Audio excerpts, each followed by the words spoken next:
Legendary Guitar Productions presents a fan fiction story written by Victorian, based on all versions of Persona 3. Persona 3 Memento Mori.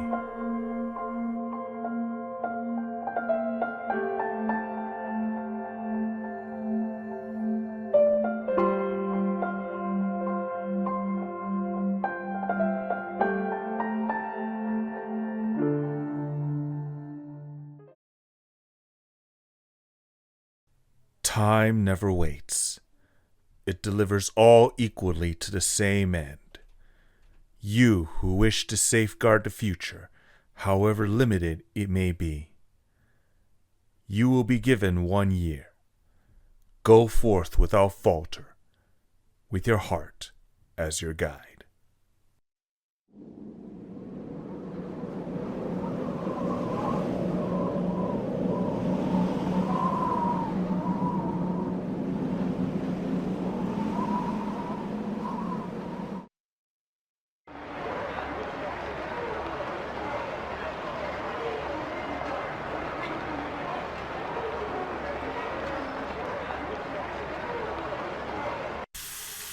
Even with daylight streaming in from the window, the dorm room feels dark.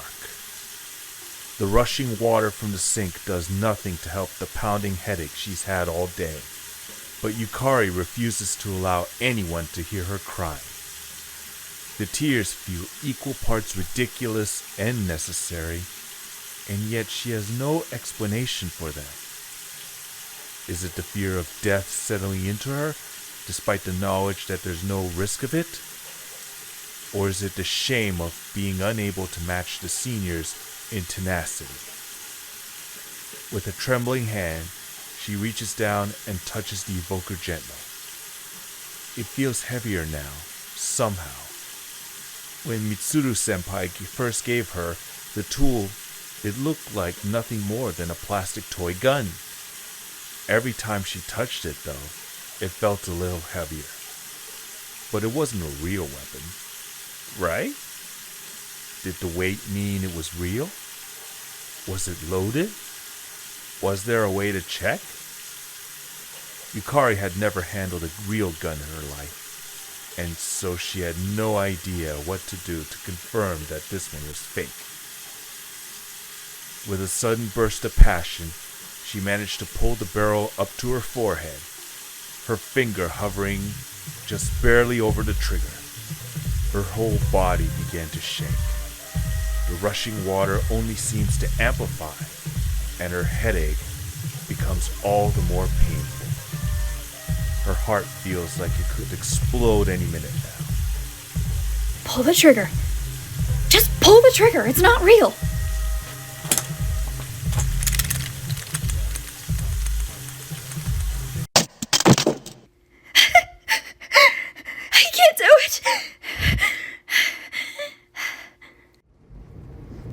Attention passengers, we sincerely apologize for any inconvenience caused by the delay. With an exasperated sigh, Kotone replaces her headphones on her ears and leans her head back on the seat. The accidents just keep happening, and every day there seems to be another delay, worse than the one that came before it. They were supposed to reach Iwatodai before nightfall, but as it stands, it will likely be close to midnight.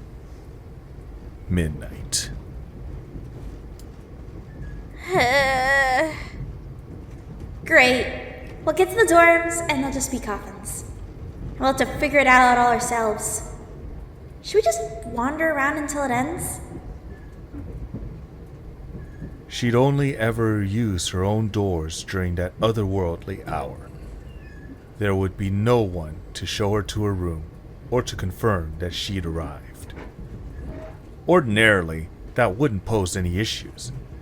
Neither of them had ever had trouble walking around, even with the eerie silence and unsettling sights. But today, she just wanted to go to sleep.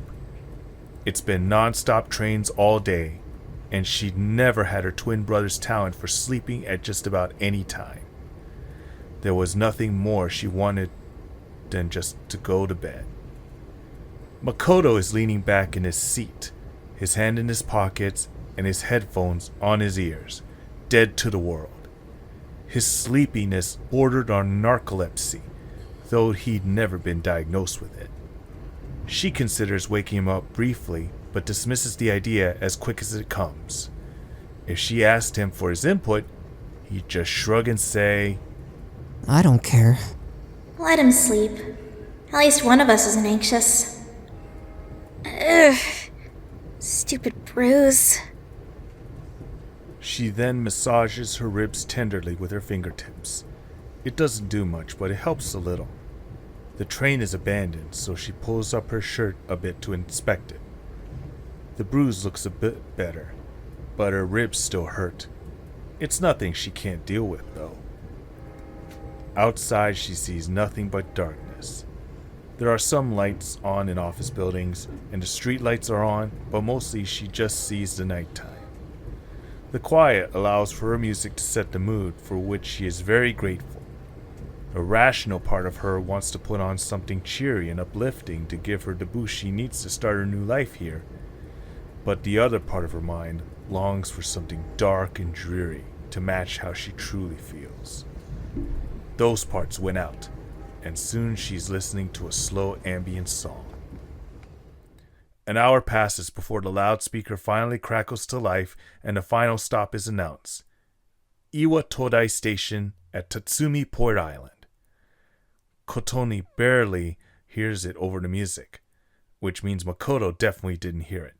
But it doesn't matter either way. She knew they were getting close. A quick nudge to Makoto's side gets his eyes open.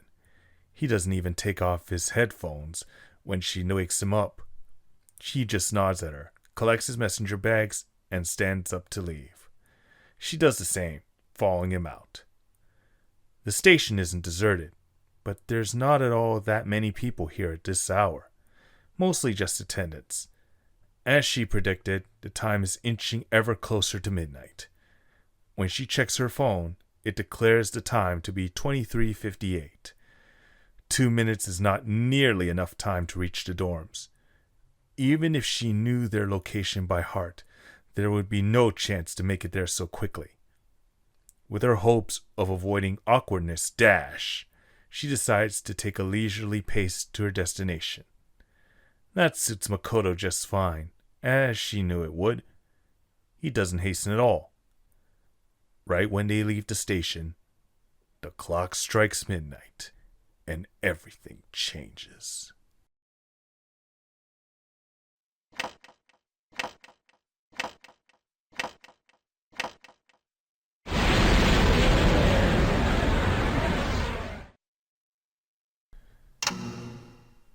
The sky turns green. The moon turns an appalling shade of yellow. The streetlights go dark. Her MP3 player goes dead, and a dark silence settles in over her. Calmly, Kotone removes the headphones from her ears, and Makoto does the same. Not like they'll do any good now anyway. Stupid delays.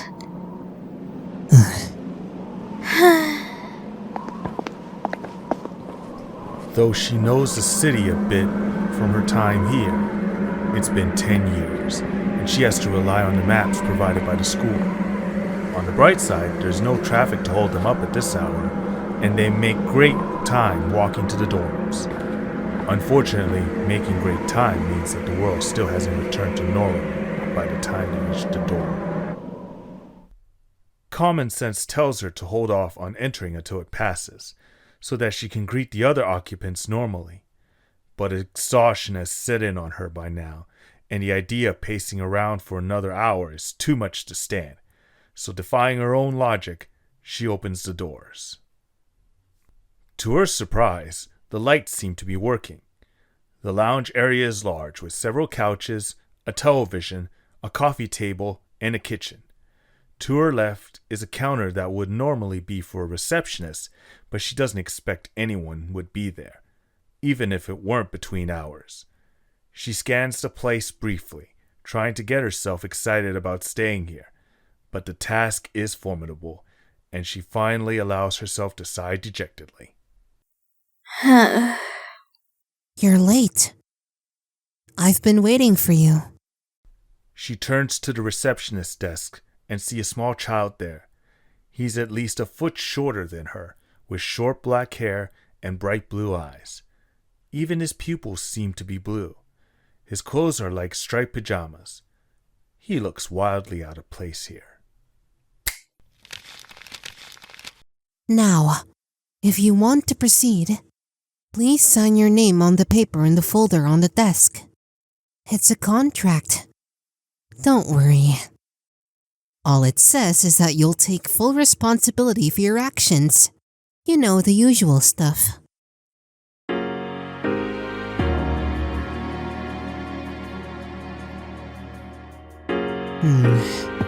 Here we go. Makoto Yuki. I chooseth this fate of my own free will. Harmless enough. Kotone Yuki. No one can escape time. After all, we all reach the same end. You can't plug your ears and cover your eyes. And so, it begins.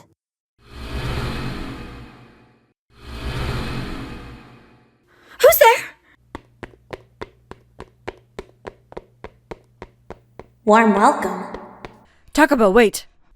A third voice appears as if from nowhere, and the brunette girl turns around hastily to see a redhead coming up behind her. Just then, the lights come back on. The music starts to blare out of their respective headphones, and the darkness of the middle hour is gone.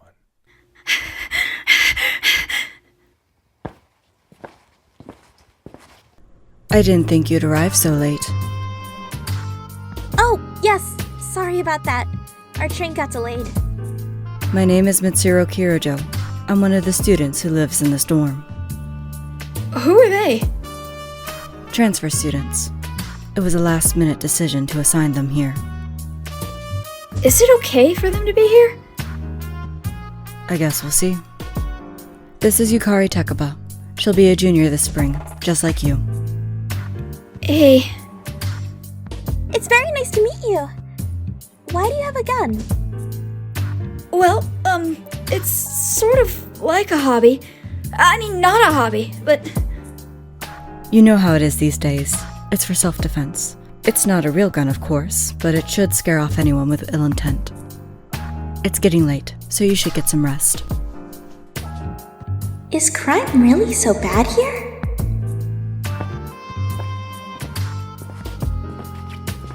Hey, you! Your room is on the second floor at the end of the hall. Takeba, show him the way, and her afterwards. Your things should already be there. Yeah, my things. I had only shipped some clothes here. The rest of my pathetic life was barely filling up a shoulder bag. We'd moved so often that the dance was old to us. And over time, it just became easier to just not have any possessions to move with. Okay.